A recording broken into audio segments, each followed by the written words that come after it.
Des collégiens héroltais à la découverte des religions et de leurs lieux de culte. Ils ont été accueillis au sein de la mosquée de la Paillade à Montpellier. Nous avons suivi leur visite guidée. Et puis après avoir laissé filer le titre en championnat, les handballeurs montpelliérains comptent bien prendre leur revanche ce samedi sur le PSG.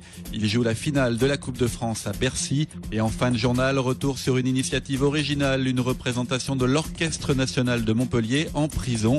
Un concert symphonique pour les détenus du centre pénitentiaire de Béziers. Et on commence par un braquage violent dans une bijouterie de la galerie marchande d'un centre commercial du quartier Selle-Neuve. En milieu de matinée, 4 hommes armés de fusils ont brisé les vitrines de la boutique à coups de masse. Ils ont tiré en l'air avant de gazer les vigiles. Les malfaiteurs ont pris la fuite, ils sont activement recherchés. L'enquête a été confiée au SRPJ de Montpellier.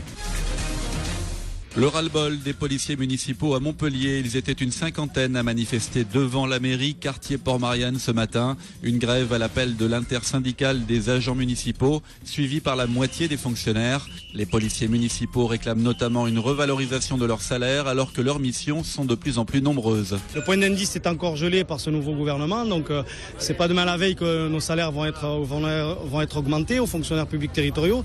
Et effectivement, les missions augmentent avec une cadence qui devient de plus en plus insupportable pour le peu d'effectifs que nous sommes dans les grandes villes comme Montpellier. Un parcours à travers les lieux de culte pour découvrir les différentes manières de pratiquer sa foi. C'est l'idée d'un animateur pastoral d'un collège catholique de Pignan.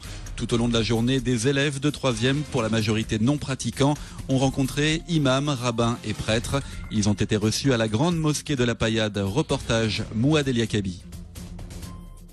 Et puis je redescends et je me prosterne et je mets ma tête, mon front entre mes deux mains, comme ça.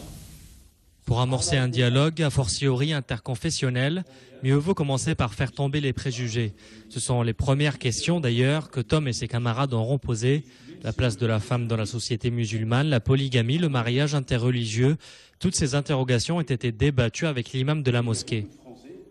Ça me permet de beaucoup apprendre sur ce qu'est déjà être musulman, parce qu'il y a des règles aussi. Ça m'a permis de beaucoup en apprendre. Et j'ai vu dans leurs yeux qu'il y a un certain intérêt, certaines questions que moi je considère dans le cadre des préjugés. Et donc ils sont informés d'une façon sur l'islam, donc ils sont venus voir et entendre de la voix d'un imam et visiter un lieu de culte qui est la mosquée et de voir de leurs propres yeux et écouter de leurs propres oreilles. L'imam leur expliquera ensuite les 5 piliers de l'islam et notamment la prière, l'occasion de leur rappeler que toutes les mosquées sont ouvertes aux visiteurs. L'animateur à l'origine de cette journée de rencontre a fait le choix de les déplacer en transport en commun, de sorte que ces jeunes puissent refaire le parcours s'ils le souhaitent. Ce que j'espère, c'est que tout cela puisse résonner en eux pour qu'ils puissent aller au-delà des a priori que nous pouvons avoir autour de telle ou telle religion. Celle-ci, elle est bien pour cela, celle-ci, elle n'est pas bien pour cela, alors que toutes ont leur sens. Aller au-delà de ça pour, plus tard, sans doute, entrer en dialogue. Voilà. Et ce dialogue, c'est quelque chose qui demande du temps, qui se construit. Les visites se prolongeront dans une église, une synagogue et un temple bouddhiste, avec toujours le même sacerdoce, le dialogue. Politique avec la suite de la guerre des soutiens pour les 3 candidats à l'investiture socialiste en vue des prochaines élections municipales à Montpellier. Ce matin, c'est le député PS Patrick Vignal qui rejoint Jean-Pierre Moore, l'un des 3 prétendants socialistes à la mairie. Un soutien et un candidat qui riposte après les attaques répétées d'un autre socialiste candidat lui aussi, Philippe Sorel. L'heure est donc toujours au combat interne au PS. La température ne cesse de grimper depuis plusieurs mois. Je trouve qu'on n'a pas le droit de s'invectiver. Enfin, aujourd'hui, il nous dit qu'il est prêt à faire un accord avec Hélène Mandroux et Jean-Pierre Moore. Hélène Mandroux, depuis 2004, il n'a cessé que de vouloir prendre sa place ou de faire des pétitions contre le maire. Donc, c'est pas bien. Je me suis rendu compte, mais depuis plusieurs années, que Jean-Pierre Moore peut être la personne qui nous permettra à la fois de porter ce projet de la ville intime, c'est-à-dire de s'occuper du quotidien des gens. C'est un très très grand projet, de redécouper la ville, d'y laisser la priorité des habitants et à la fois de nous projeter dans la métropole. Et je suis convaincu que Jean-Pierre Moore, par son expertise, nous amènera aussi sur cette métropole librement consentie.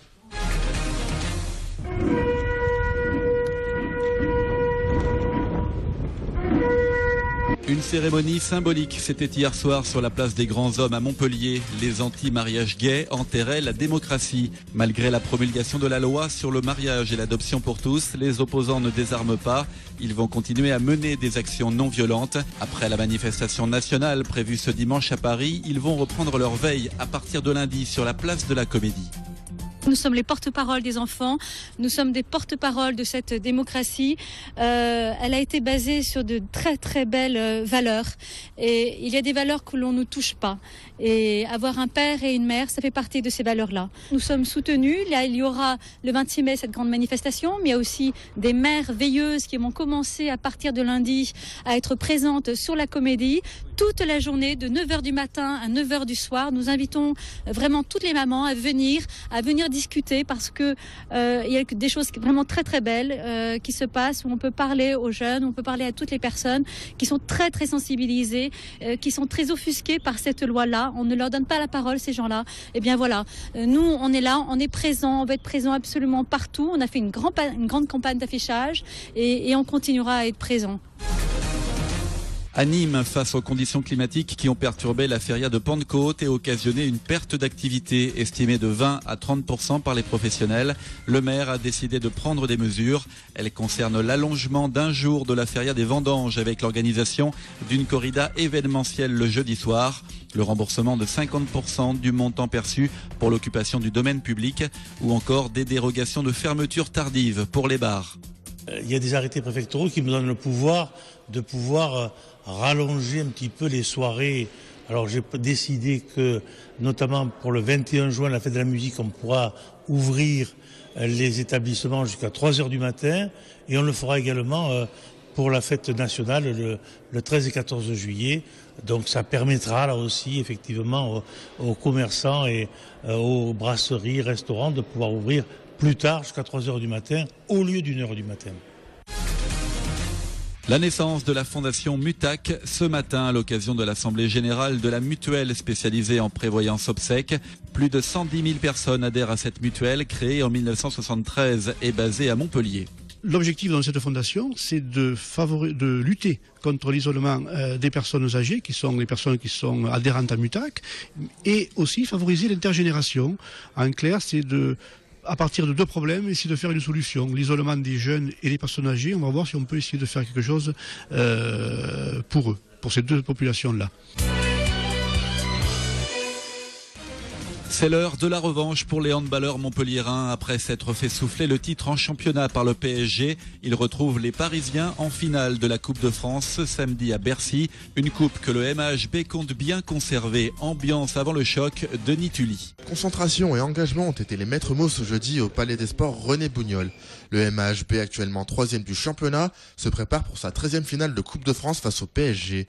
Les Parisiens, qui ont littéralement survolé le championnat, souhaitent détrôner les Montpelliérains qui s'attendent à un match difficile à manœuvrer. On va faire ce qu'on peut. On sait que depuis le début, Paris a beaucoup plus de budget que Montpellier. Et en plus, on a connu des départs cette saison et on doit s'adapter par rapport à ça. Donc bon, on va essayer de faire de notre mieux. Il y a des stars en face, mais il y a des très bons joueurs aussi dans notre équipe. Donc on sait que sur un match, tout est possible, on verra bien. Les Parisiens jouant à domicile et sûrs de leur force n'effraient pas les Montpelliérains. Malgré l'absence dans ses rangs de l'arrière Baptiste Bonnefond, les hommes de Patrice Canaillé comptent bien défendre durement leur titre. Là, on sait que logiquement tout le monde les donne favoris. Maintenant, ils sont quand même venus faire que match nul à l'Arena, donc chez nous. Donc, oui, ils sont supérieurs sur le papier. Justement, c'est plutôt pas mal des fois d'être dans la peau de l'outsider et de jouer sa carte à fond, sachant que personne nous attend gagnant. Donc voilà, nous on croit fort en nos chances et on va tout donner, quoi. MHB PSG Handball, c'est samedi 25 mai, coup d'envoi 19h au Palais Omnisport de Paris-Bercy. Football et le MHSC qui se déplace ce dimanche à Toulouse pour le dernier match de la saison de Ligue 1. Une rencontre sans véritable enjeu, si ce n'est de ne pas se blesser avant le départ en vacances. Ce déplacement sera aussi le dernier pour René Girard sur le banc de touche montpelliérain. L'entraîneur du MHSC a fait ses adieux à ses joueurs. J'ai vu un peu tout le monde ce matin, mais enfin, j'ai vu les gars un peu les uns après les autres. C'est toujours bien de retracer les 4 ans qu'on a passés ensemble.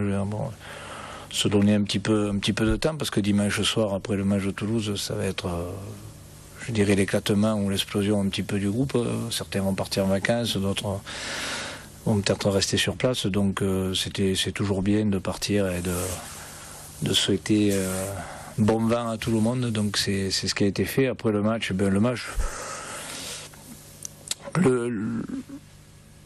je dirais que la finalité, il n'y a pas une pression outre par rapport à l'an dernier où il fallait à tout prix faire un résultat. Là, bon, le résultat est important, mais comme je leur dis, on est des professionnels et c'est toujours bien de partir en vacances en bonne santé.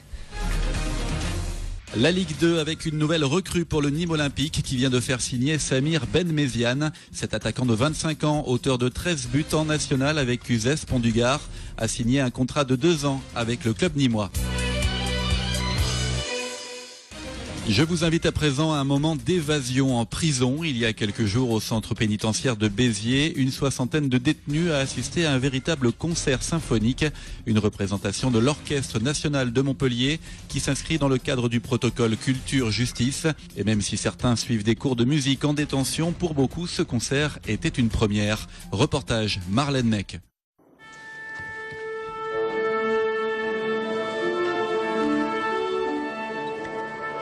Ici, pas de dorure ni de velours rouge et pourtant, dans cette salle de concert improvisée comme à l'opéra, le public attentif est suspendu au bras du chef d'orchestre.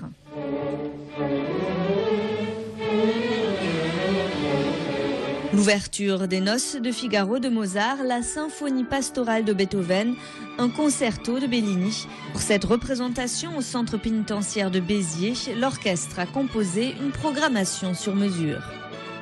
On voulait faire de la musique qui parle avec tout le cœur, en fait. Et Beethoven, sa musique, et peut-être particulièrement la 6e symphonie, pour moi, c'est une musique, ça parle que de ça, en fait. De la joie, de l'amour et surtout ce qu'il y a profondément dans l'âme de l'être humain. Une parenthèse musicale qui n'a pas laissé les détenus indifférents, tour à tour impressionnés, captivés, distraits ou séduits.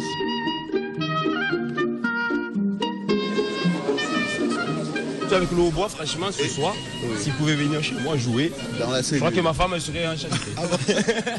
On a trouvé ce moment très agréable, ça nous a détendu pour la journée, c'était magnifique. On aurait dit une mélodie de film ou de dessin animé de Disney. Vous changez ma vie à moi, j'amènerai ma petite femme pour aller voir ça, vous voyez. Ça lui fera du bien. C'est sûr.